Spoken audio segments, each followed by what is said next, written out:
The Stateside Soccer Show is now covering Ted Lasso. If that's a joke, I love it. If not, I cannot wait to unpack that with you. That's no joke. The Stateside Soccer Show now presents Believe Cast. We aren't talking about faith or ghosts. Do you believe in ghosts, Ted? I do. But more importantly, I think they need to believe in themselves. We are talking Ted Lasso episode recaps. So sit back, get ready for us to discuss all the tea. You know, I always figured that tea was just going to taste like hot brown water. And you know what? I was right. Yeah, it's horrible.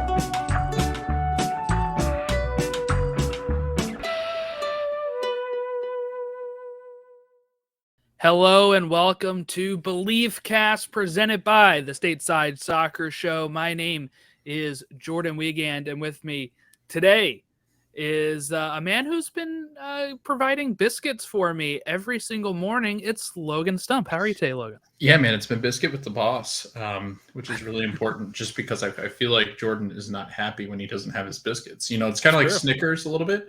Like, you don't talk to Jordan when he doesn't have his biscuits. Satisfied? Right, exactly. So he's the boss. He is the producer. So anything Jordan says goes. I like the sound of that.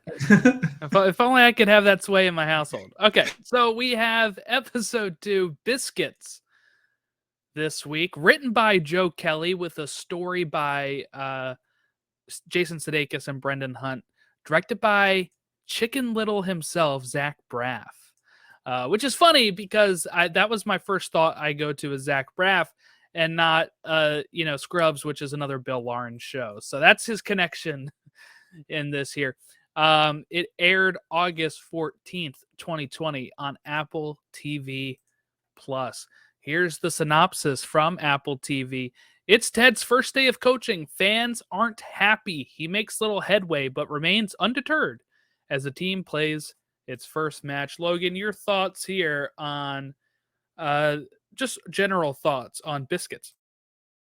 Yeah, this is like a foundational episode. Like, if I can say that without, I guess that's not spoiler heavy, but this is such a nice setup for so many things that we're going to talk about over the next coming weeks with Ted Lasso, just because there's so many things that happen that just lay nice groundwork for relationships. I think like the dynamic in between characters.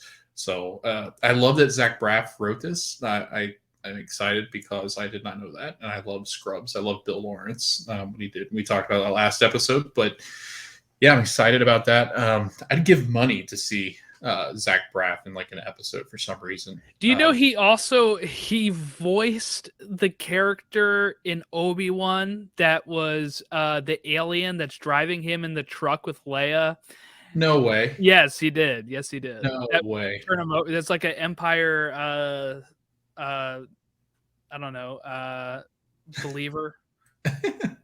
I had no idea. No, that's pretty cool. I'll have to go back and watch that clip just because I really do. I enjoy Zach Braff. I think he's great. And I love that Donald Faison is in the commercials with him and like the Christmas commercials just because they're best friends. They have a podcast together where they talk about Scrubs. But, this episode, Jordan, again, I have a hard time finding an episode I don't like. There's only one in the bunch that I don't like. But I can't wait. I can't wait to see what it is then.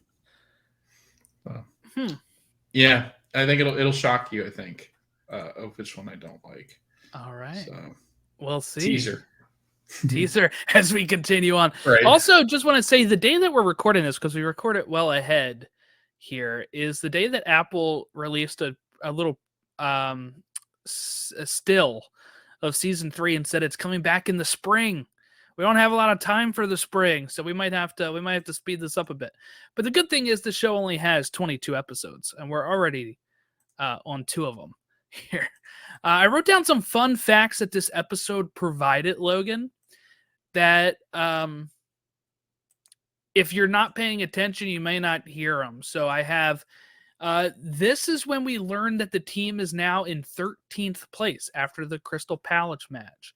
If you're not familiar with the English Premier League, they have 20 teams in their league. So 13th is closer to bottom than not. And the episode before that, they were mid-table, which probably would have been, 10 or 11 or 9 is usually what I would probably consider mid-table here.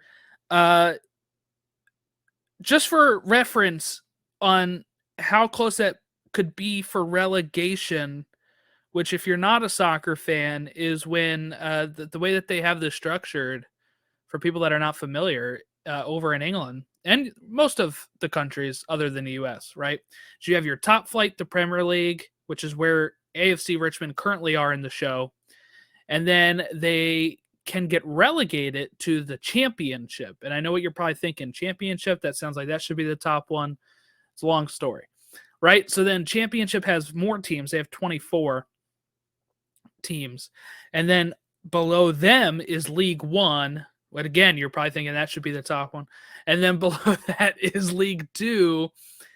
And they actually have several more tiers in the pyramid, but League Two is the last one that is considered professional football. That's the one that Wrexham is trying to get into. If you're following, welcome to Wrexham at all.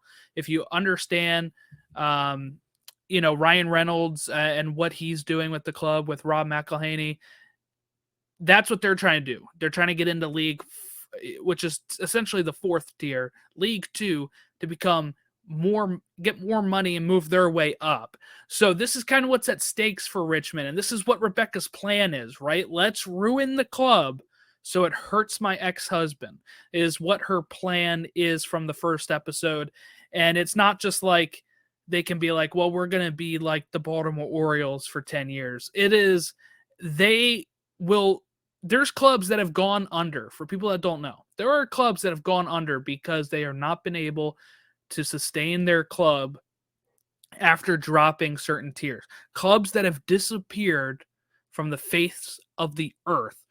They really try not to do that. There was issues with Wigan almost going off the map. Derby County, right? Like there are clubs that have almost disappeared and not. So that's what's at stake. That's Rebecca's plan. Right? This is what she's sticking it to. So at this point in the show, they are in 13th place. For this season in real life, Logan, 13th place would be where Nottingham Forest is at the time of recording with 20 points.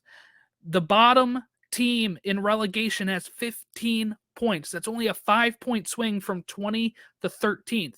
So if it's in any sort of real life world right now, AFC Richmond could be possibly only 5 points away from relegation, which is troublesome for Ted Lasso and for the players, but maybe right where Rebecca wants them. Anything you want to say about them being in 13th place here? Yeah, it builds up to the climax of just like, I think, what's that? And so you know who's in 12th today? Crystal Palace. Yeah. In this episode. Right. I think it all leads up into climactic moments throughout the season. But like in this particular episode, it really puts into perspective just how sad this team is and is possibly going to be with Ted at the helm just because he doesn't know what he's doing. The fact that and another thing that I think people should realize, I guess, when watching it is that when you do get demoted or you get relegated, it's a loss of massive amounts of money, which I think Rebecca knows. But it's funny to me just because she wants to be down there so bad, she wants to make this just club burn, but it's so much money loss. But it's an interesting moment when you figure out where they are, just because the implications in behind the season are massive, and I think the players know that, and that's how they're kind of reacting to Ted. Basically, like, and that's why the fans, when you first get to see their reaction to Ted Lasso, it's not just because he's American. It's not because they just call him wanker all the time. It's because this team's in dire straits, Jordan, and they did nothing to help themselves out of it. Look, we might cover this show at some point on here, but if anybody really wants to see what this means to people, check out Sunderland Till I Die, right? That is a club that was once a Premier League team that fell all the way to League One at one point and are trying to make their way back up. But just they interview so many locals and so many people that are supporters of the team of what this means to them. Because, unlike as we see in this episode, this is the London Derby. They say the West versus the South, right, of London here. So it's not like where we have, two New York teams in baseball or football or our soccer, etc. If it was New York, if we were a soccer country, Logan, New York would probably have something like 30 clubs, right? They would all be parts of different things. It'd be just 3 streets down would be this stadium, Right. Almost like how baseball was, right? When they had the Giants, the they didn't have the Mets then, but they had the Giants, the Dodgers, the Yankees. They had like so many teams back in the day. But yeah, so that's kind of what it is if you're not super familiar with soccer. I know we're putting this up on Stateside Soccer Show, so people are, but this is also on its own separate feed where people might just stumble across this stuff. The other fun fact that I wrote down here is we hear Arlo White say in the distance when Ted calls Jamie in after he scores a goal that Jamie Tart is a loanee from Manchester City, right? This is the first we will hear of this.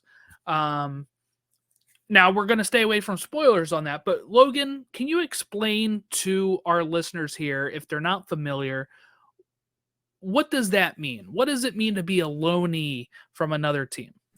Yeah, so what clubs can do is they can loan out certain players. It's usually youth players or players that are just not available enough for, fit enough or good enough to fit into their current roster, their current starting 11 or their 18 that they might have on a roster that they play with. And I think people can kind of, I guess, compare it to like a bank loan. Honestly, like they loan you the money.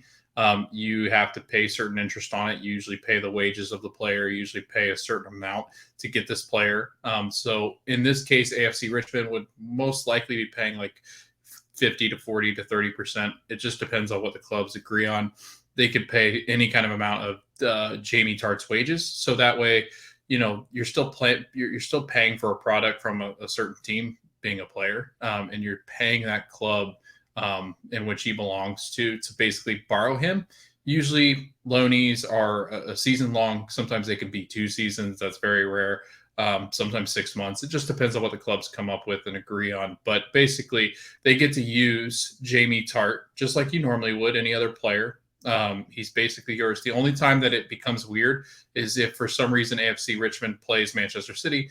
Jamie Tart couldn't play in any kind of competitions that they play against Manchester City, but Manchester City, and that is an English rule, by the way. Right. They have people that have been loaned in like from Barcelona to Real Madrid can play against each other, but since we're focused on England and this is where the story is taking place, that is the rule. But why I wanted you to point that out real quick is just because we don't have anything the equivalent of that here, right? Like, maybe the equivalent would be like you're sending your player down to the minors and you can call them back up, but you're never facing them. You're never helping out an opposing team. It'd be like trading a player for money and then being able to say, never mind, we want him back. Here's the rest of your cash. So that's what a loan is. But just wanted to clarify that before we go further in here. We're about to dive into the plot here, which has this episode has a lot of classic moments, Logan. As we start off, Ted is immediately going to work. He is they get their coffee, right? And we get some we get some classic Coach Beard, Ted Lasso stuff with like when he's getting them the coffee, right? And it's talking about the boots, right, being cleats. Yep. Getting all that it's fun right after lines. It's right after Ted comes out because he pours a whole, like it's a giant, like instead of a mini wheat, it is a full wheat. Yes, yeah. And the line when he comes out, he goes, "Yeah, I just had my cereal. I just piece of cereal, yeah, right, a piece of cereal." And I was just like, it's so Ted Lasso. But yeah, it's a good moment. And yeah, this is the first time you really like start to see like where Ted lives and like what community kind of he is in. You get it in the first episode, but this is him like walking through, seeing the people they walk by the bar that become famous. But yeah, this is a good moment between Ted and Beard. You get their dynamic even more. And the more moments they have together, the more I think the fans will enjoy it. So.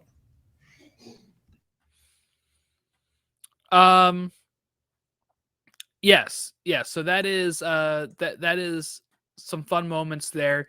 When they get to work, though, Ted is going to bring his biscuits.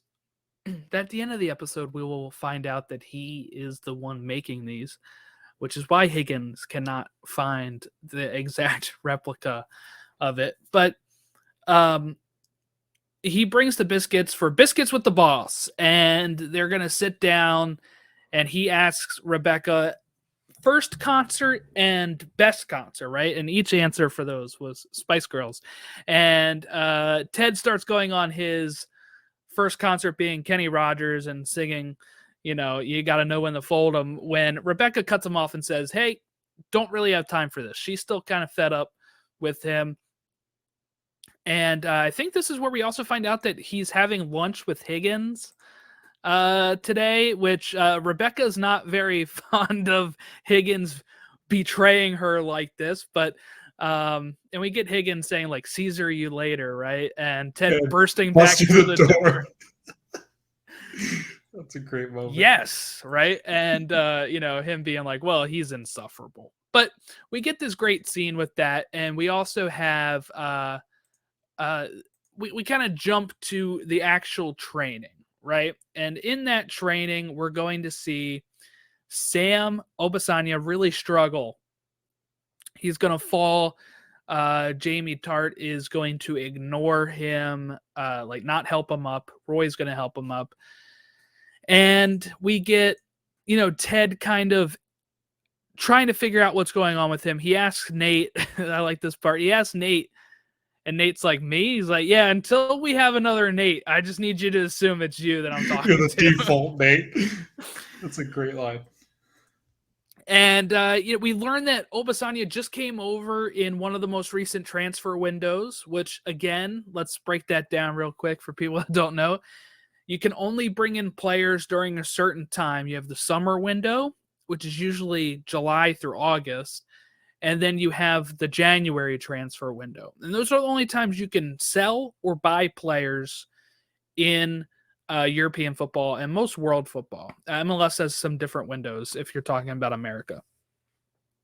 So that is kind of where we're at there. But he's not been playing as well as the Nigerian league that he had come from. He is young. He's only 19, about to turn 20. But this is where we get Ted in a very infamous line here, pulling him aside and saying, what is the happiest animal or living creature in the world? And what is it, Logan?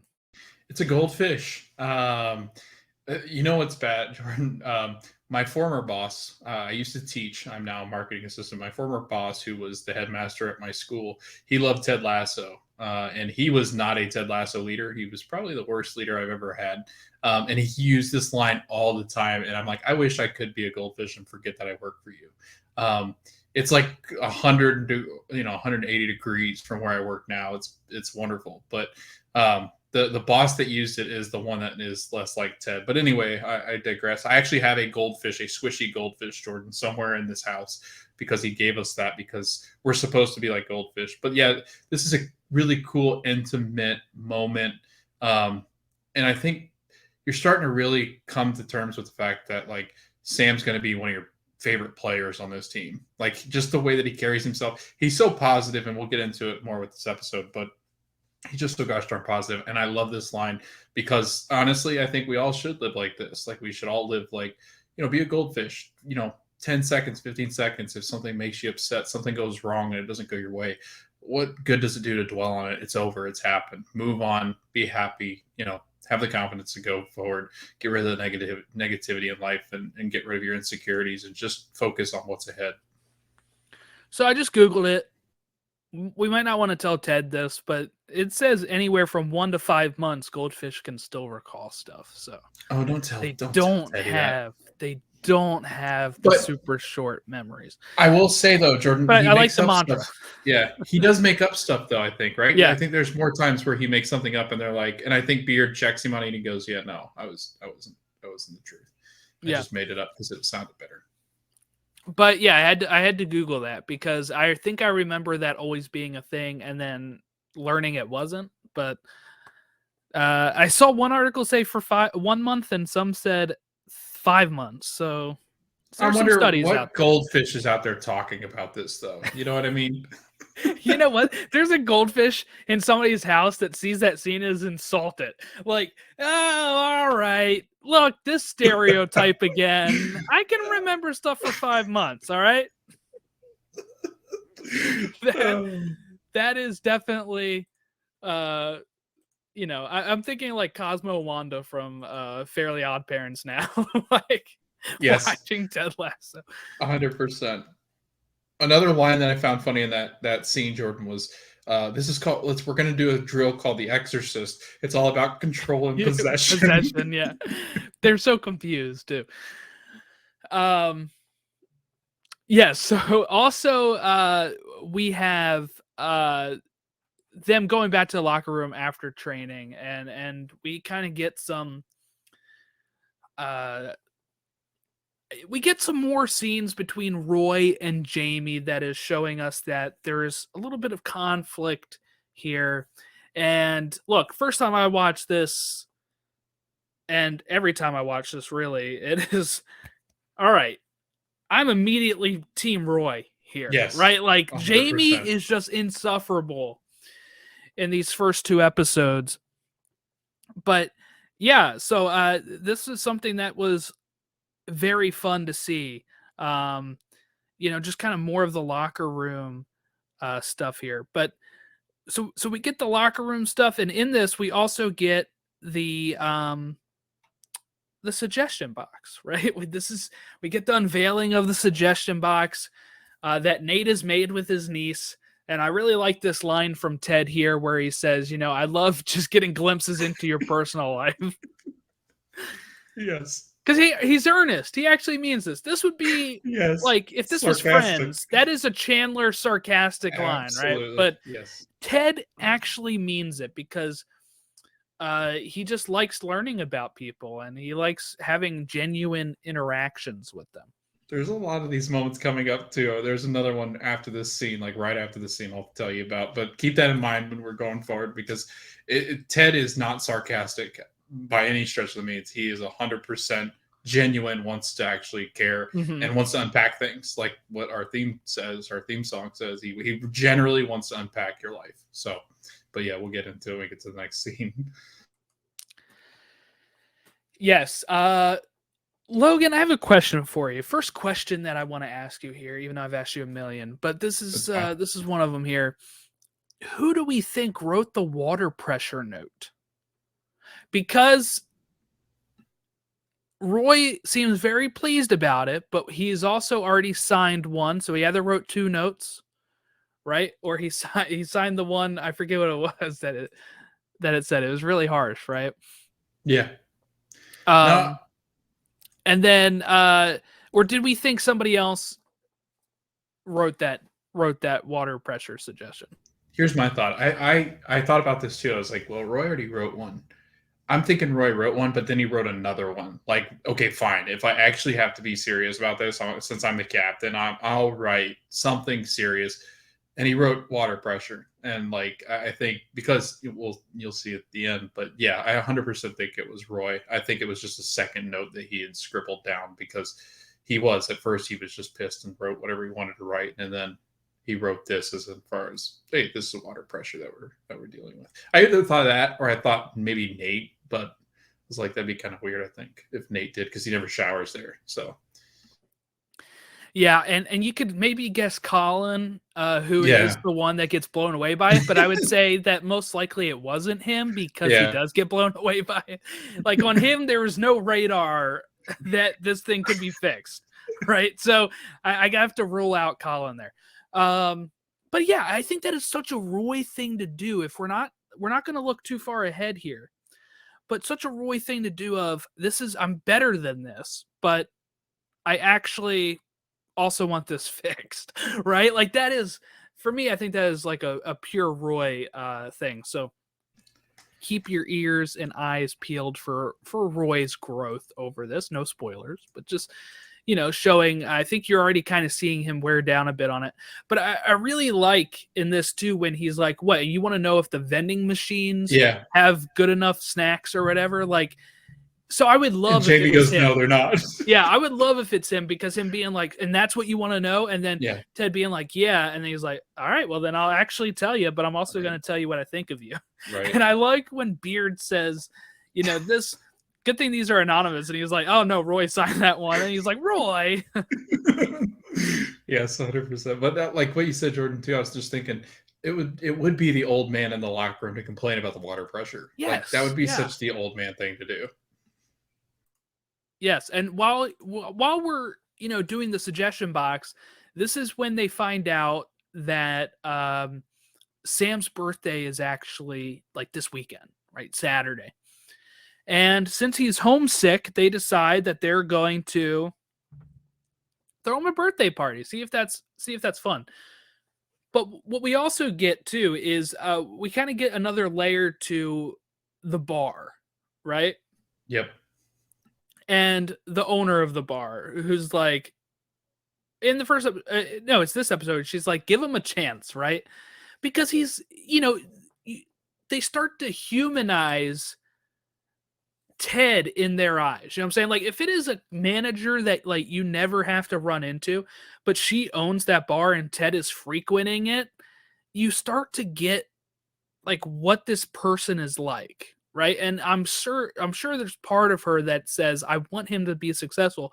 One, because if he's successful, the club is successful. Right. So it shouldn't be like, it always drives me nuts when people like root against certain managers or have agendas against them, because you're like, look, if they do well, the club's doing well, which means I should be happy. Right. Not the opposite. Greg Berhalter. Yes, exactly. Right. That sort of situation. Yeah, because there are, in every sport, there are some people that it feels like get more of a kick out if their team loses, because they can say, I told you so. I told you this guy stinks. Yep. And that's what some of the bar people feel like. And she's like, hey, just give Ted a chance. She also warns him what wanker means, and I like that he says, I'm a visual learner, so that was very helpful. Just so many good lines in this episode specifically. But yeah, they're going to throw Sam a party, and the next day in the training room, he's like, hey, Sam, Higgins got to talk to you, pop up there. And as soon as Sam leaves, they tell the team, this is what we're going to do, and they start passing around Nate's other box. that one identifies as a male and has a mouth, and Ted being like, you put the money in his mouth. That line is just cracks me up. And we get Jamie being a jerk here and putting gum in there instead. And you know what? One thing I want to point out here too is the way English people say spearmint is very weird. They say spearmint. Yes. Yeah. I don't know. They say it's so weird. That is probably the correct way, and probably the way we should be saying it. Right. Usually is. Oftentimes is. But no, I think it's a good part too, because Jamie has the whole stretch, and it was right before this too. Like, it was before the bar scene too, where Jamie was walking out of the locker room and Keely peels in, and Keely's like talking about Ted, and she goes, Ted, would you rather be a panda or would you rather be a lion? And Rebecca walks out and she goes, a lion. What are you, stupid? Because Ted actually, Rebecca says, I am not engaging in this until Ted says panda. And she's like, she turns around. She's like, you are so dumb. It is definitely lion. Yeah. And then she goes, you know what's fuzzy and something in red all over? A lion. Black, white, and red all over. Right. Yeah. Black, white, and red all over. It's a panda after a lion. Yeah. But this is where we also, because Jamie has so many arrogant moments in this episode, and that's what they really tried to build, I think, in this episode. And then Jamie walks out, and they're like, Ted goes, Jamie, what would you be, a lion or a panda? And he goes, Coach, I'm me. Why would I want to be anything else? And then Ted turns and goes, son, and he goes, I don't know what to think of that, but psychologically, or no, he goes, I don't know you or sorry, I can't talk. I don't think you know how psychologically Got it right here. healthy. Yep. that moment of like, you don't know how healthy that is, but it's also so detrimental. Like it is so, Yes. because I think Ted meant it in the way where it was genuine, where it was like, okay, you have a lot of confidence in yourself. That's good. But Jamie, it's bad. Like it is so detrimental to his character going forward. Yeah, and I have that written down here too. I was going to ask you, Logan, lion or panda? What would you rather be? Oh, shoot.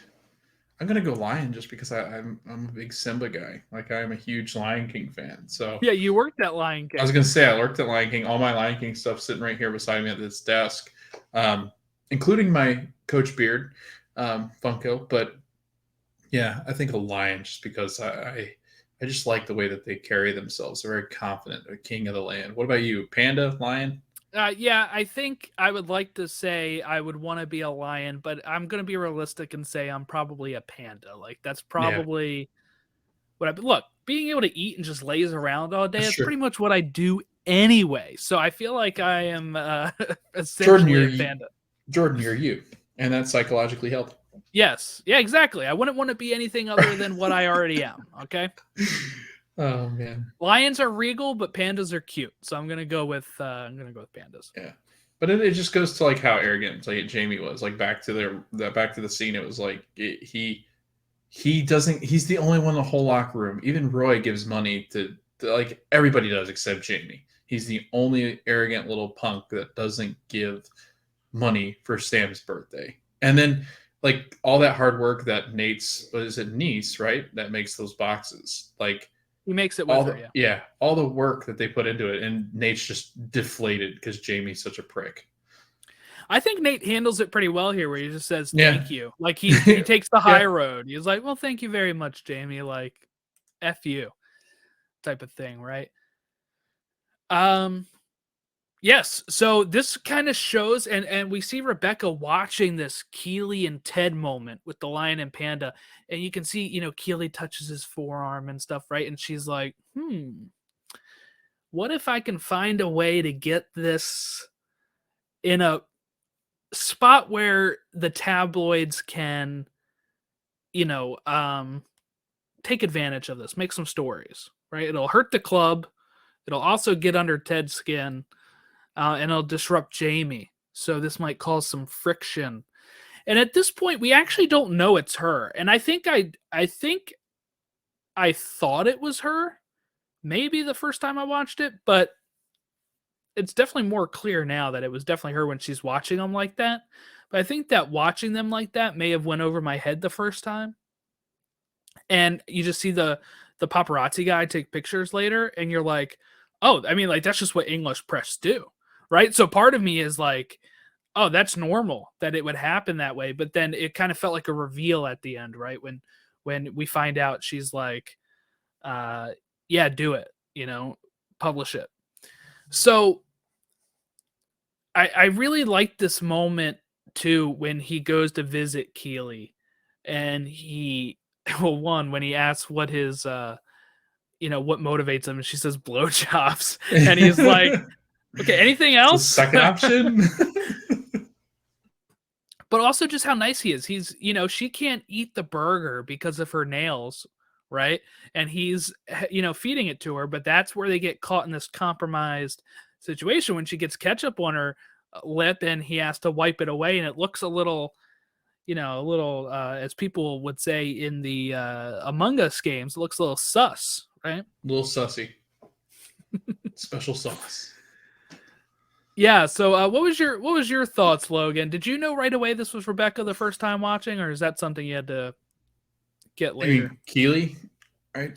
No, that Rebecca is the one that got the paparazzi. Oh. Yeah. I'm trying to think back to the first time I'd seen it. No, like I didn't see it coming. Like I thought maybe it was like you said, like it was just invasive paparazzi. I thought maybe it would blow up. Like, hey, what is Ted Lasso doing with Jamie Tartt's girlfriend? But I didn't know that Rebecca had him sent. But yeah, I didn't know that. But yeah, like what you said, this is a really good scene. It just shows. And the other thing too is I think what Rebecca notices, it's not just the fact that like he's chummy with Keely. It's the fact that like everybody, it was first Higgins and the salad stuff. It was Keely. It's everybody. Everybody that runs up against Ted. They just love Ted. Like, and she doesn't quite understand it because she doesn't want to understand it. She's got that barrier up. So I think that's something she notices right away. Well, and she knows it's going to be difficult, right? Mm-hmm. She knows it's going to be difficult because there's a point in this. I think it's right before Keely comes up, right? Well, one, Ted's holding the door for her for so long. And I like this part too, where he's holding the door for her and we don't see who he's holding it for. You kind of get it, right? But Rebecca slowly comes through and she's like, that's a long time to hold the door. And he says that I respect that you didn't like speed up, you know? But in this scene here, we get this moment where she says, you know, how was your first day, right? And he says, you know, I made whatever your smallest unit of measurement is, headway, you know? And she said, but you seem so undeterred.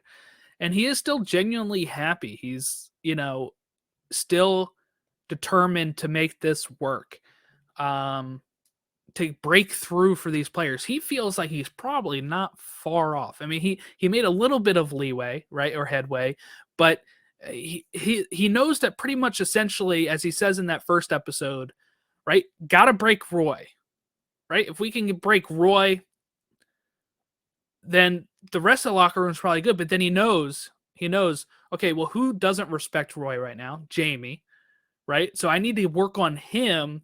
So that way, whenever I get through to Roy, the rest of the dominoes just fall.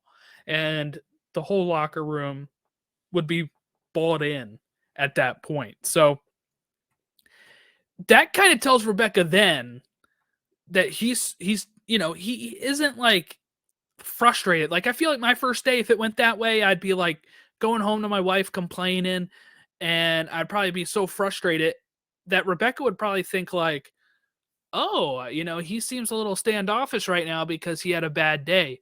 But Ted is so the opposite of that, that she's like, now I got to think of something else that breaks him. And I think that's where she comes up with this plan to try to, you know, have the tabloid photo go in the press, where we do not know, if you're watching along with us the first time here, we're not going to spoil it, but we don't know how that is going to play out at the end of this episode if you're watching for the first time. But this is also where it's revealed while she's getting the call from Higgins about the pictures. She sees the pictures.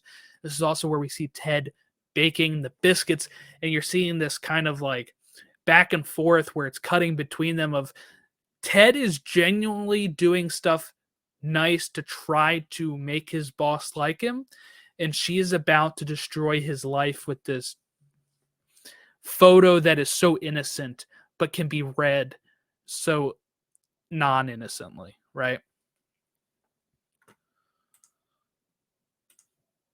Anything on I guess any of that before we move on to our player and employees of the week? Yeah, so we also got the scene too where it was their first game, so they got to play Palace, yeah. Right. Fun fact for people that don't know, they film a lot of this stuff at Crystal Palace's actual stadium and camping training grounds. Well, thank you for mentioning that, because my next line was going to be off that. If you listen carefully, it's the first time we get to hear Arlo White's voice, and the first time that Arlo comes on, he says, you know, he's talking about playing Palace and stuff like that, and then Ted says something in the locker room that along the lines of like, oh, let's go out there and protect our home. And if you know anything, it's like, oh, they're playing at Crystal Palace against Crystal Palace, which is Crystal Palace's house, but it's AFC Richmond's in the show. And it's like, oh, let's go beat them down in our own home. And it's like, wait a minute, that's their house. So it was kind of funny, that little like flip of script there. Also, like when he's doing the press conference and he says, you know, Crystal Palaces sound fragile, right? Yeah. Like a palace made out of crystal sounds fragile. I like that. Yep. And I also like the way he turns Trent, right? Trent says, what's the offsides rule? Right. And he says, you know, it's a lot like what the Supreme Court, you know, said for pornography. I can't really describe it, but you know it when you see it, which is another great quote. Yep. There's also the moments where, like, they're at the end of this game, I think it's at the end of this game. Yeah, when Ted gives Sam his kid. So Ted's kid sends a care package, and Ted gives Sam the little green army men who he'd also given to Rebecca.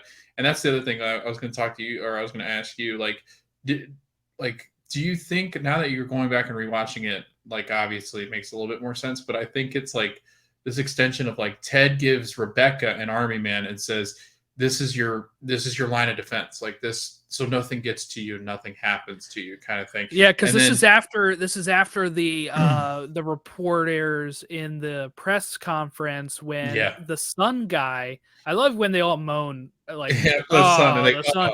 Yeah, and he wants to have a question for Rebecca instead, which is about Rupert's new girl, right? Yeah, the ex. But yeah, so like Ted offers his like defense. Basically, like Ted's like, I'm with you. Like, I'm part of your army kind of thing. It's kind of that like olive branch, like, hey, like, I'm here to protect you. I want you to feel protected while I'm here, and I want to know that I've got your back. And it's sad because it's like, now that you've seen the end of this episode, it's like Rebecca doesn't have Ted's back. Like, it not at all. And then he gives one to Sam. And my favorite line, Jordan, is when Sam gets it and he's talking to Ted, and Sam goes, he's like, basically, boss, like, can I be honest with you? Like, I don't have the same affinity for American military as you do. And then Ted mumbles, oh yeah, I forgot imperialism. Yeah. I was like, what? But they did get destroyed by Palace. Palace is not a great team, I think, in this instance. They get beat. But as they're walking off the field, Jordan, one thing that you do hear Arlo White say is basically everybody stunk except Sam Obisanya. And it's like, oh, he played well. Right, because Ted cared about his birthday. And again, we get this part where Jamie, right, comes in and he hears that and he says, it would have been 4-0 without me. And they're like, and a pointless consolation goal from Jamie Tarn. He's like, thank you. That's all he cares about, right? And like, what's funny though? So yes, this was filmed at Selhurst Park, right? Which is Crystal Palace's home stadium. And I just saw a screenshot of this, Logan. But when in episode 1, which we talked about last week, when they go and like Ted's feeling the grass, you can see the Crystal Palace Eagle logo. Oh, can you really? Tarp. Yeah, I'm gonna share the screen here. If you're watching on YouTube, you'll see it. But it's in this right behind Ted's back here. Oh wow! You see the Crystal Palace Eagle, and the rest of the stands are CGI'd to have the Greyhounds written there, which is wow. Which is that. What's funny is I was like, oh, was that maybe a photo from the set? I just went on my phone to Apple TV and you can see it clearly. That's on the episode. I just never paid attention to it. So that is awesome. There's probably a bunch of those little Easter eggs. Yeah, just stuff that they forgot to clean up because they're like, oh, this is like one shot. Nobody's going to notice this, or they didn't notice it.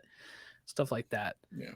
But yeah, Sam, so here's what I have now. We have Player of the Week. We did that last week, and Logan gave it to Jamie Tart. I gave it to Roy Kent.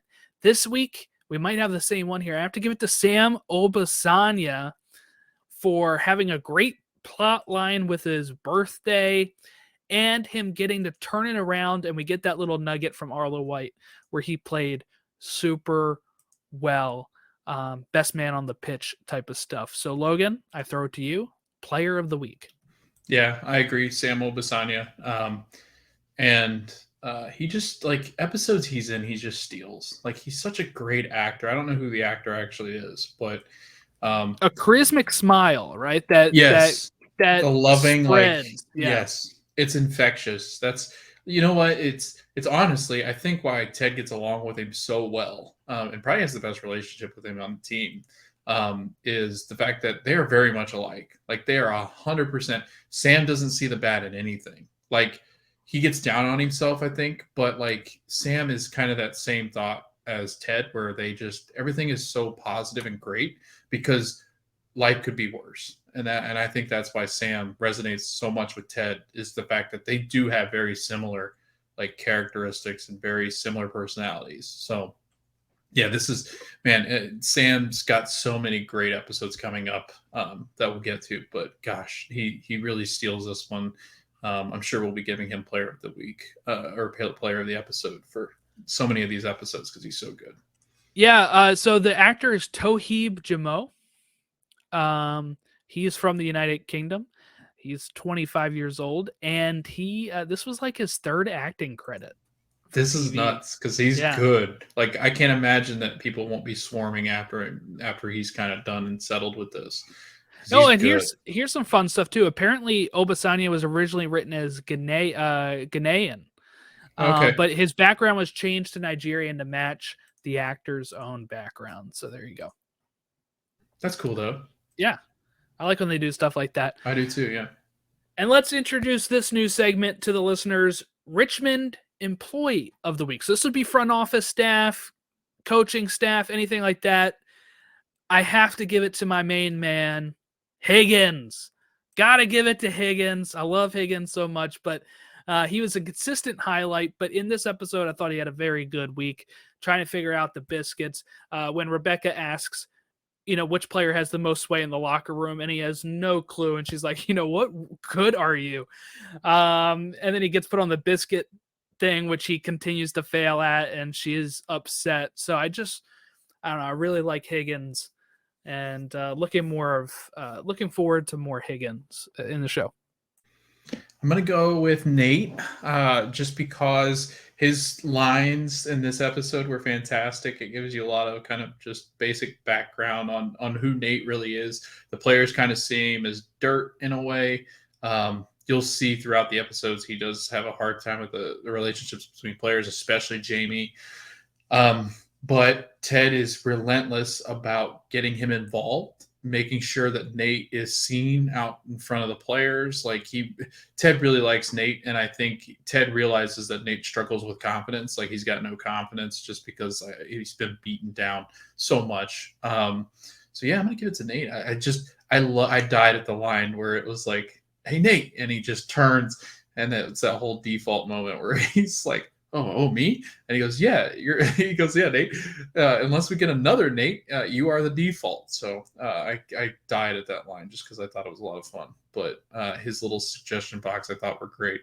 And it just shows that Nate's a soft guy. So it should be good going for Nate and Ted as Ted steps in. So. All right. So that wraps up our episode 2 coverage. Next week, we'll be talking about episode 3, which is entitled Trent Crimm, the Independent. So if you really like Trent Crimm in the first 2 episodes, get ready for a full episode of Trent Crimm. And you can reach us for all of your Ted Lasso feedback at tedlassorewatch@gmail.com, or hit us up on our main Stateside show, Twitter, Instagram, and Facebook, which is at Stateside Show. Thank you all for listening. We will catch you next time on BeliefCast, where we talk episode 3.